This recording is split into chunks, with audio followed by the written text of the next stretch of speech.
Buongiorno da Sicilia 24, le principali notizie. Strage di migranti al largo di Lampedusa, semi-affondato un gommone, 6 morti e 10 superstiti, si cercano 40 dispersi. Lutto cittadino ad Adrano per la morte di 3 braccianti agricoli, alle 16 funerali, il grave incidente stradale potrebbe essere avvenuto per lo scoppio di uno pneumatico. Sanità, non solo gli ispettori del Ministero, all'Aspo di Trapani sono arrivati anche i carabinieri del NAS. Lo scandalo Referti in ritardo diventa anche caso politico. Guerriglia urbana per le Vampe di San Giuseppe a Palermo, violenza e sassaiola contro le forze dell'ordine, imboscate ai vigili del fuoco con lanci di pietre e bottiglie. Tutti a vittoria gli agricoltori siciliani aderenti a Coldiretti per dibattere sui cibi creati in laboratorio, sulla loro qualità e la sicurezza alimentare.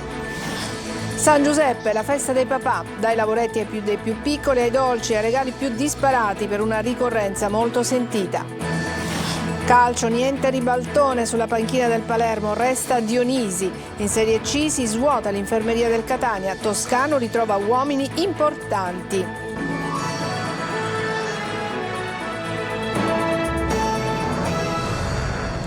Bentrovati, in apertura l'ennesima strage di migranti avvenuta nel canale di Sicilia. Sono riprese questa mattina le ricerche dei dispersi, mentre sono 6 i cadaveri recuperati nei pressi dell'isolotto di Lampione e 10 i superstiti.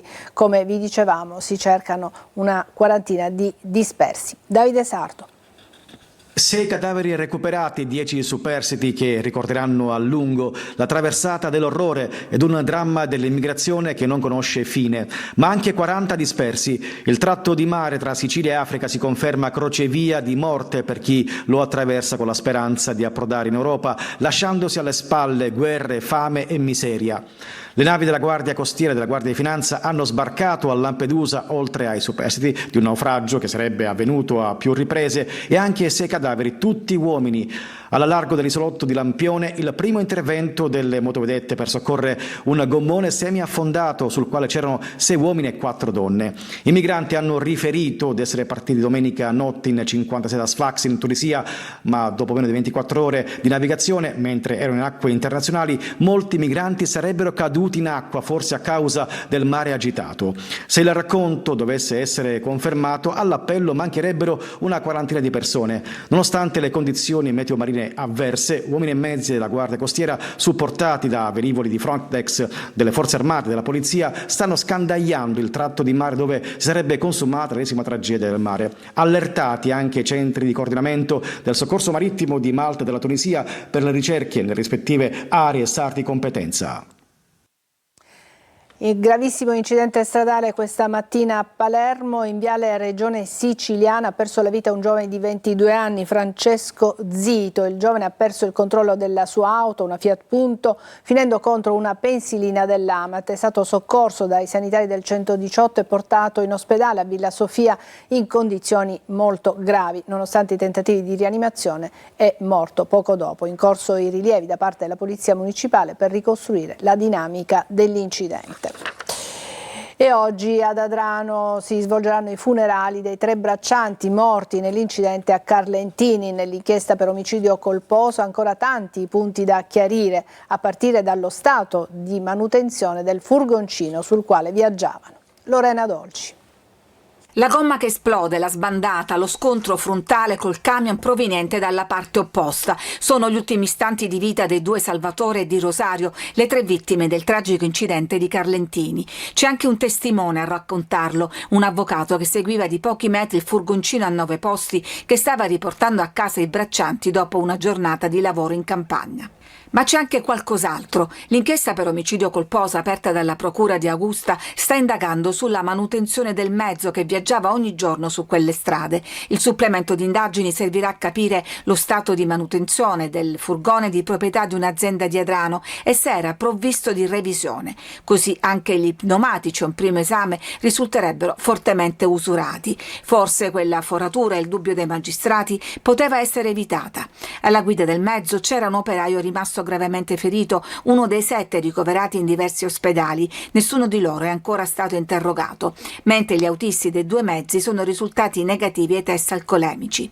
I familiari, i sindacati e l'intera comunità chiede adesso verità e giustizia. Il 18enne Rosario Lucchesi, che aveva cominciato a lavorare soltanto da pochi giorni, lascia la compagna che è in attesa di un bambino.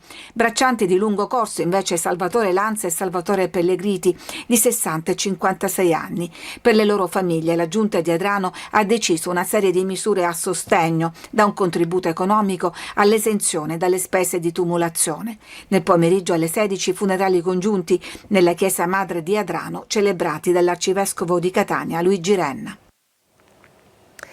Non solo gli ispettori del Ministero, all'ASP di Trapani sono arrivati anche i carabinieri del NAS. Hanno tutti il compito di indagare sul caso dei 3.308 esami istologici rimasti nei cassetti senza essere refertati. Un caso che diventa sempre più anche scontro politico. Manlio Viola.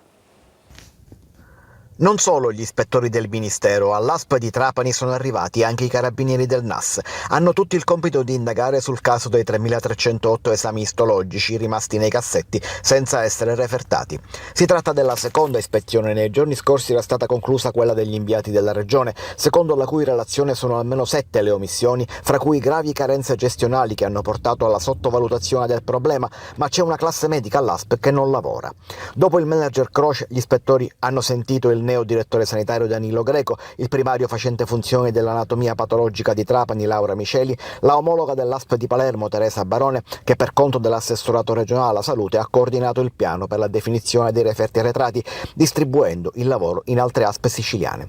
E adesso la vicenda diventa politica, con Schifani che invita sotto traccia Croce a dimettersi, ma l'ex vice capo di gabinetto dell'assessore Razza, che non intende mollare, conta sull'ispezione ministeriale per cambiare gli equilibri in campo.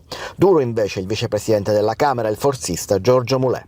E laddove ci sono le carenze o le gravi carenze, un bravo manager, se non ha risposte, visto quel carico che è stato nascosto peraltro, più o meno si incatena davanti all'assessorato fino a quando non ottiene le risposte che deve dare ai cittadini. Che ci sia stata la sottovalutazione tragica di questo caso lo dimostrano le metastasi della signora Gallo, le metastasi della signora Di Marsala, l'infermiere che è morta a Salemi, eccetera, eccetera, eccetera. Ma Ferdinando Croce non ci sta ad essere il capro espiatorio di questa vicenda e sembra pronto a trascinare con sé altri nel baratro, dal dirigente generale Salvatore Iacolino all'attuale assessore Daniela Faraoni, che da manager dell'ASP 6 avrebbe ignorato la richiesta di aiuti per smaltire l'arretrato. In questo clima la relazione ministeriale diventa determinante. Vampe, sassaiole e danni ai mezzi dei Vigili del Fuoco. È stata una notte di interventi a Palermo per la vigilia di San Giuseppe. Poco chiaro perché questo sia avvenuto. Delinquenza o semplicemente tradizione? Sentiamo Marco Gullà. Scene di guerriglia urbana fino a tarda notte a Palermo per le Vampe di San Giuseppe. Il bilancio è di diversi mezzi danneggiati dai lanci di pietre e bottiglie, 4 dei Vigili del Fuoco e 1 della RAP. In alcuni casi sono state organizzate vere imboscate per i Vigili del Fuoco, segnalato infatti un incidente stradale nel quartiere di Brancaccio. All'arrivo dei pompieri il loro mezzo è stato preso di mira con un fitto lancio di pietre e bottiglie. 30 gli interventi delle squadre antincendio in diversi quartieri della città. Sono in corso indagini da parte di carabinieri e polizia per identificare quanti hanno partecipato ai disordini, soprattutto nei pressi dell'ospedale civico e a Brancaccio, e poi Sperone, Borgovecchio, Zen e nell'area di via Spedalieri. I vigili del fuoco, nonostante le difficoltà e gli atti di vandalismo, hanno continuato a operare fino a notte fonda per riportare la situazione sotto controllo. La solita notte di guerriglia per una tradizione che ormai si intreccia con la cronaca. E a Catania brucia ancora la spazzatura catastata nei pressi del faro Biscari, uno scempio ambientale che mortifica la città. Sentiamo Tonino De Mano.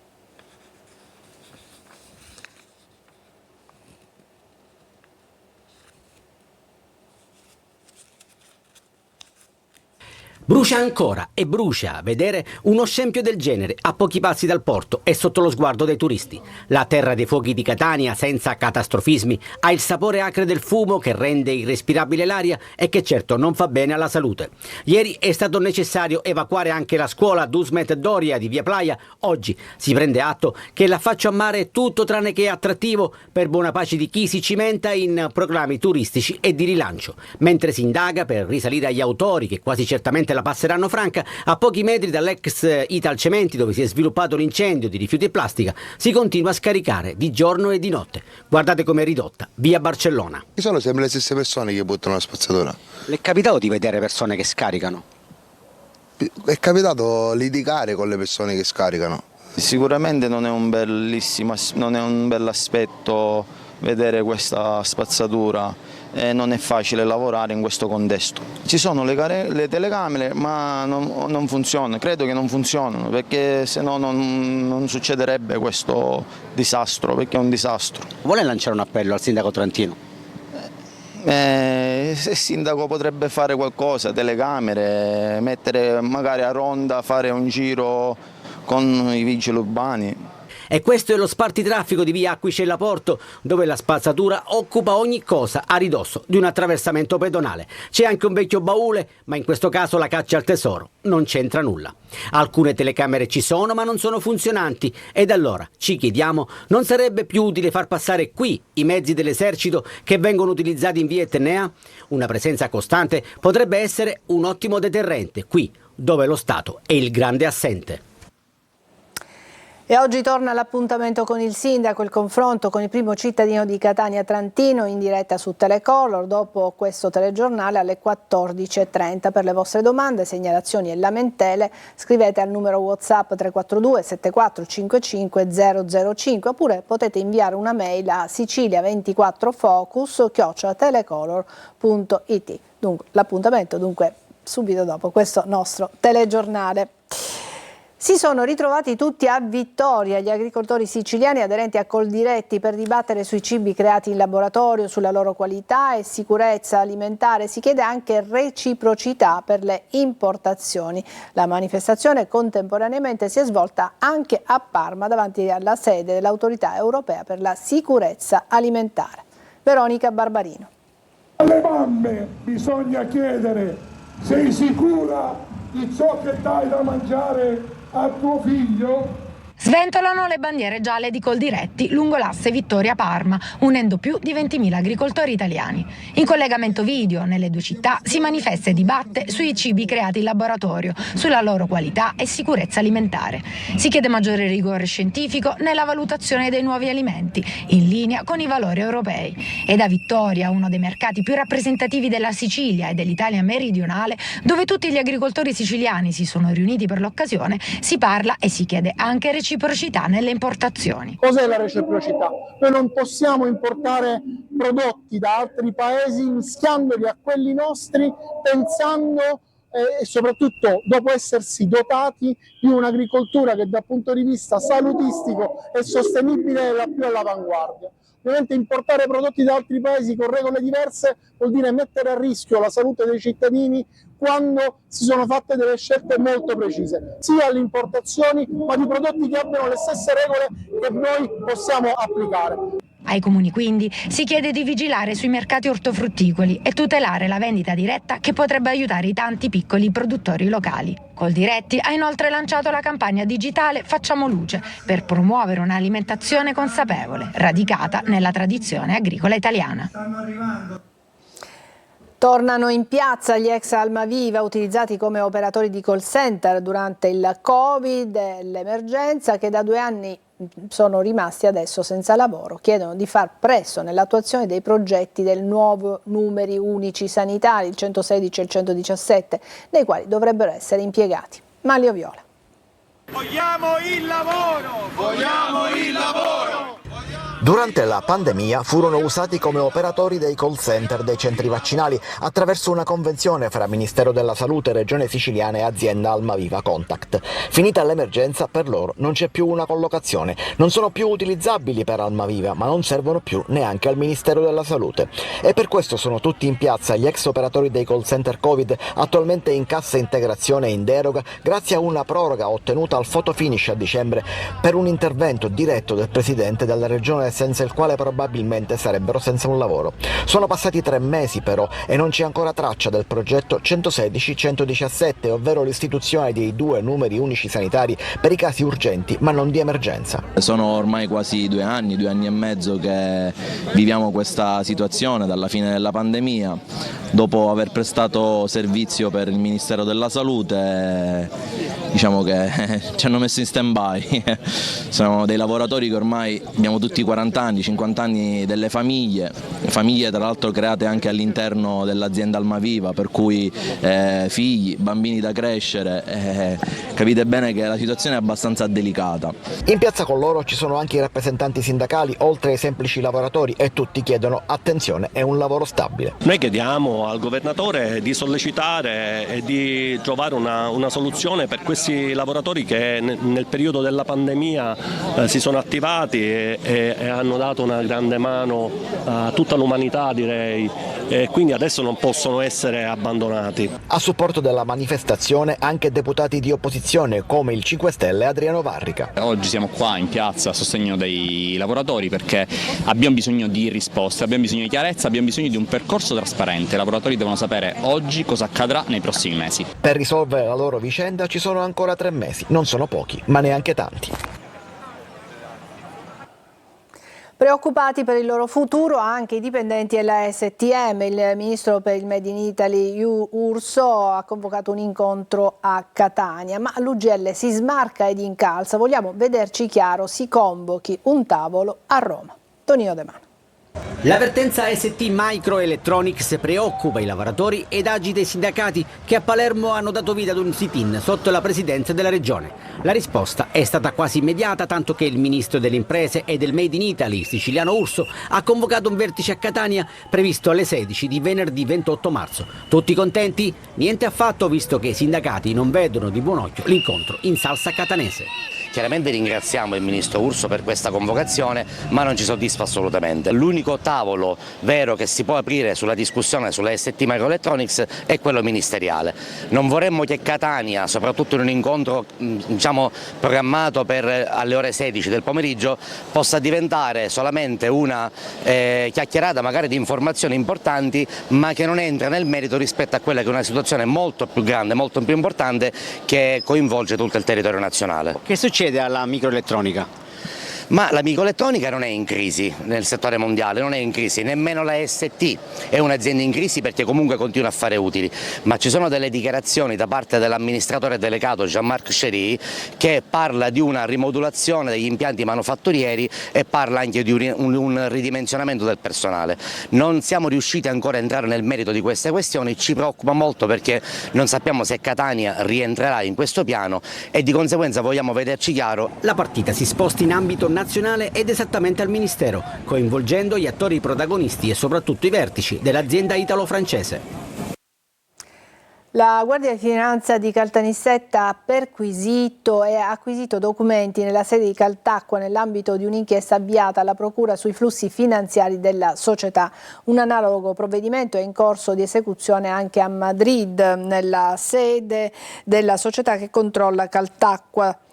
Intanto oggi hanno preso il via i lavori lungo l'acquedotto Ancipa per migliorare l'efficienza del servizio, ridurre le perdite e scongiurare le gravi carenze idriche vissute nei mesi scorsi da diversi comuni del Nisseno. Cambiamo decisamente argomento, andiamo in pubblicità per poi parlarvi della festa del papà. A tra poco.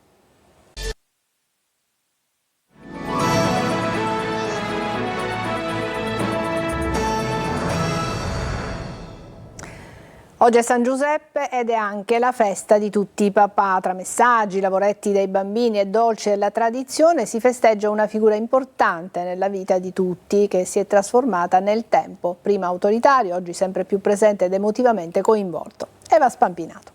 Sapete che giorno è oggi? La festa del papà, certo. La festa del papà?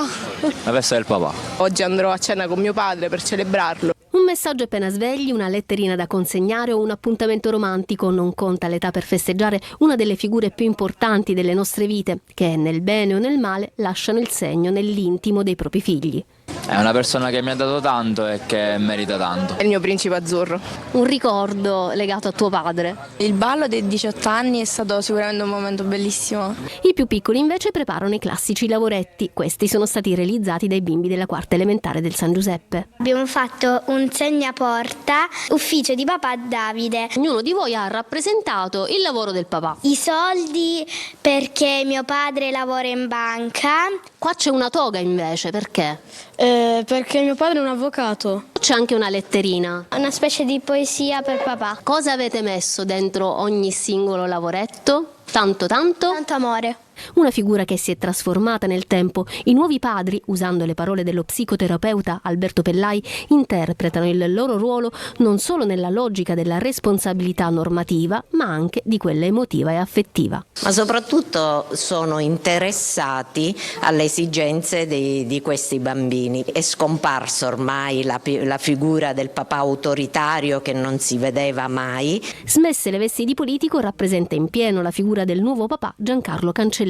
Spera sempre di dare il contributo migliore a loro. La ricorrenza è legata alle celebrazioni in onore di San Giuseppe, padre putativo di Gesù, e la tradizione passa anche dalla tavola. Immancabili oggi le zeppole fritte o al forno, come queste, e le crispelle di riso col miele, da mangiare tutti insieme prima di dire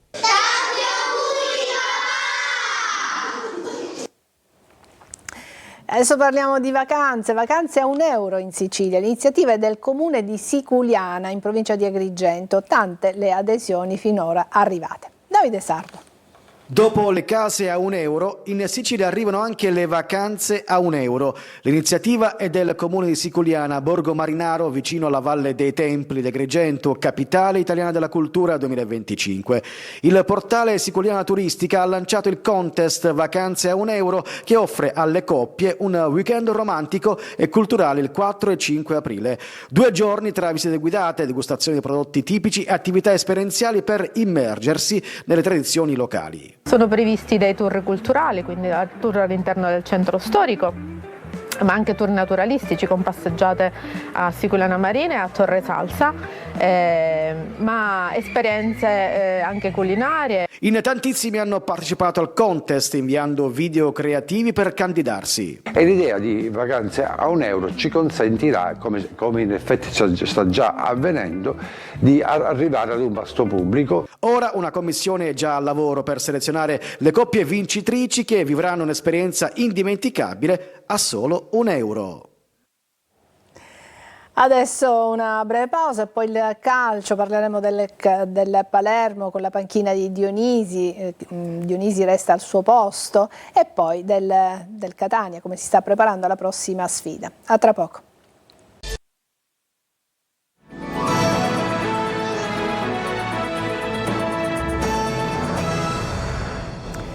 Eccoci al calcio, nulla di fatto, il ribaltone non c'è stato. A Palermo resta Alessio Dionisi che fino a lunedì era virtualmente esonerato. Oggi intanto la ripresa degli allenamenti. Marco Gulla.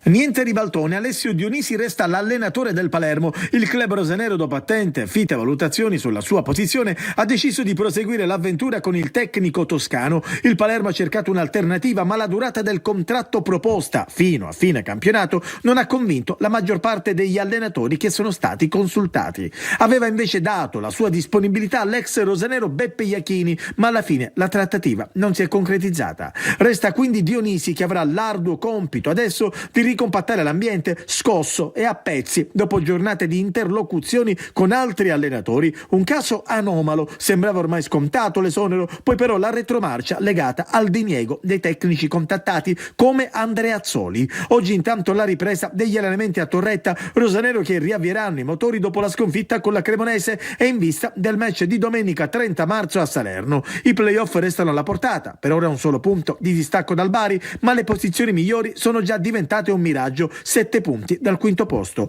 8 giornate alla fine, per il Palermo inizia un nuovo campionato. Oggi la ripresa degli allenamenti per il Catania dopo la vittoria nel derby di Messina. Toscano sta pian piano recuperando tutti, l'ultimo potrebbe essere Celli. Il tecnico in vista della gara contro il Crotone avrà altre alternative. Francesco Triolo.